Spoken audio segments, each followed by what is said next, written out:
ચીની startup company કાઝોકુએ તેના સ્થાનિક બજારમાં સૌર ઉર્જાથી ચાલતી કાર લોન્ચ કરી છે।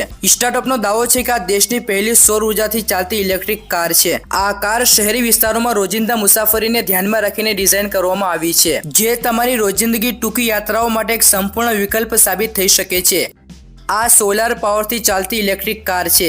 તે એક નાની માઇક્રો કાર છે જે ખાસ કરીને શહેરો અને ટ્રાફિકની સ્થિતિ માટે ડિઝાઇન કરવામાં આવેલ છે। આ વાહન ખૂબ જ ઓછી જગ્યામાં ફરી શકે છે અને ટ્રાફિકમાંથી પસાર થવામાં કોઈ સમસ્યા નથી। આ વાહન માલિક માટે સરળ પરિવહન પૂરું પાડી શકે છે।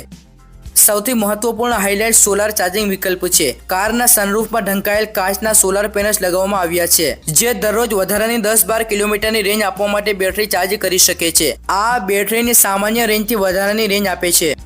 K7G કારમાં સુંદર દેખાતી સુવિધાઓથી ભરપૂર કેબિન છે। આ ઉપરાંત તમે reversing camera, touch screen infotainment system, digital instrument cluster, two spoke steering wheel, airbags અને ઓટોમેટિક ઇમરજન્સી બ્રેકિંગની અપેક્ષા રાખી શકો છો। આ 5 દરવાજાવાળી 5-સીટર હેચબેક કાર છે।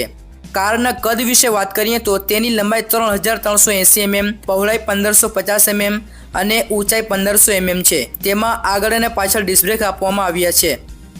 નાની કાર હોવા છતાં તેમાં આંતરિક ભાગમાં વધુ સારી જગ્યા આપવા માટે તમામ પ્રયાસો કરવામાં આવ્યા છે। કારમાં એર કન્ડિશનિંગ સાથે એપલ કારપ્લે અને એન્ડ્રોઇડ ઓટો કનેક્ટિવિટી સિસ્ટમ છે। તેનું પેનોરામિક સનરૂફ કારના આંતરિક ભાગને વધુ જગ્યા ધરાવતો દેખાવ આપે છે।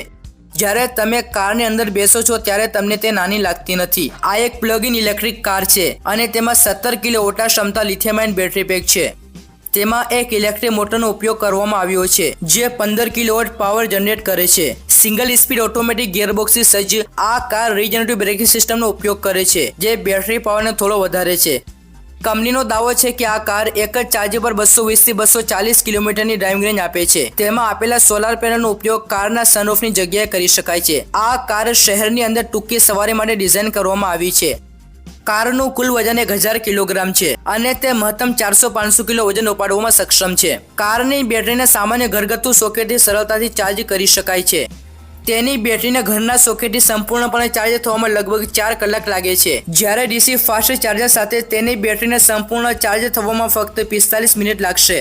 આ કારમાં 13 ઇંચના એલ્યુમિનિયમ અલોય વ્હીલ્સ લગાવવામાં આવ્યા છે। આ ઉપરાંત કારમાં એક સ્ટાર્ટ બટન અને મોટી સાઇઝની colour touch screen LCD panel લગાવવામાં આવી છે। તો મિત્રો, આ હતી solar power electric car. Video પસંદ આવ્યો હોય તો લાઇક કરજો અને આપણી ચેનલ EV ગુજરાતને સબસ્ક્રાઇબ કરવાનું ભૂલશો નહીં। ફરી મળીશું બીજા વિડીયોમાં। Take care, by.